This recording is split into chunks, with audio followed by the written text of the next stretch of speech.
പെരുവണ്ണാമൊഴിയിലെ sex റാക്കറ്റിനെക്കുറിച്ചുള്ള ചർച്ചകൾ മാധ്യമങ്ങൾ പുറത്തുകൊണ്ടുവന്നപ്പോഴാണ് അന്വേഷണത്തിന് ഡിജിപി ഉത്തരവിട്ടത്. നാദാപുരം ഡിവൈഎസ്പി സുരേന്ദ്രനാണ് അന്വേഷണ ചുമതല. എന്നാൽ ഇതു സംബന്ധിച്ച പരാതി നേരത്തെ തന്നെ നൽകിയിരുന്നെങ്കിലും അന്വേഷണത്തിന് നടപടിയുണ്ടായില്ലെന്ന് ബന്ധുക്കൾ ആരോപിക്കുന്നു. ആ സാഹചര്യത്തിലാണ് കേസ് അന്വേഷണത്തിൽ നിന്നും സുരേന്ദ്രനെ മാറ്റണമെന്ന് ബന്ധുക്കൾ ആവശ്യപ്പെടുന്നത്. ഇന്നലെ രാത്രി പെരുവണ്ണാമൊഴി എസ്ഐ ഉണ്ണികൃഷ്ണൻ സഹലയുടെ ബന്ധുക്കളിൽ നിന്നും മൊഴിയെടുത്തിരുന്നു. ഇടനിലക്കാരിയായി പ്രവർത്തിച്ച ഷമീനയെ കസ്റ്റഡിയിൽ എടുക്കുകയും ചെയ്തിരുന്നു.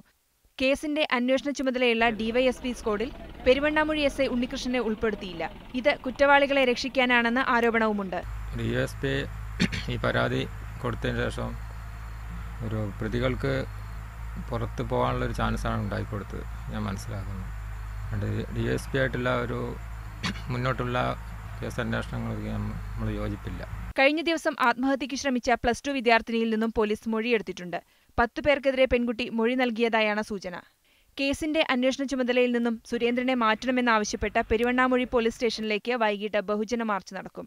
അതേസമയം സഹലയുടെ രക്ഷിതാക്കൾക്കു നേരെ ഭീഷണിയുള്ളതിനാൽ ഇവർ വീട്ടിൽ നിന്നും മാറി താമസിക്കുകയാണ്. മീഡിയ 1 കോഴിക്കോട്.